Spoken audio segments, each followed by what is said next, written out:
hopefully they'll learn out of these. And as I said, it's the first few games that they have played, and maybe it's the first time in their career, that they were under some kind of a pressure. So, hopefully they're learning.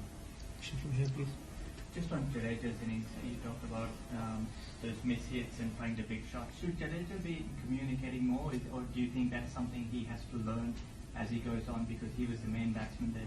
I think again the main batsman has to communicate, especially with the lower order batsman, because it's not easy out here. That's he's amongst the most experienced when it comes to the lower order batsmen. So it's not only about your batting. At the end of the day, you also have to tell the people who are batting with you as to what the bowler may be doing at that point of time and what the batsman should be looking at. So a bit more communication will definitely help. But I don't think he's somebody who really speaks a lot. So that's also something that we'll have to take into account. MS, Rahani's finger injury, and I suppose him being shuffled down the batting order, didn't that played some role?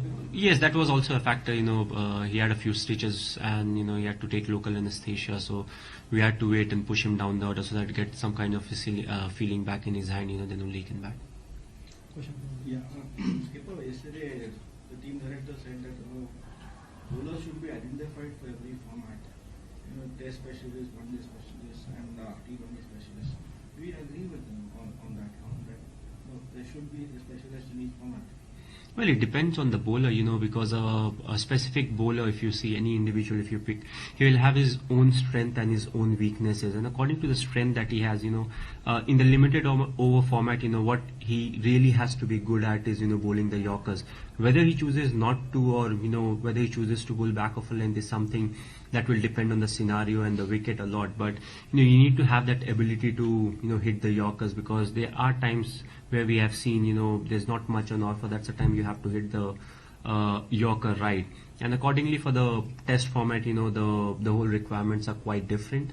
If you have somebody, who can fit into all the three formats, why not? But if not, then you'll have to groom youngsters, to take that specific job, depending on what raw talent they have. If there is somebody who can, mix his pace and everything, then ideally is more suited for the limited over format. And it's just that you have to push him to develop the Yorker so that it becomes more of a complete bowler.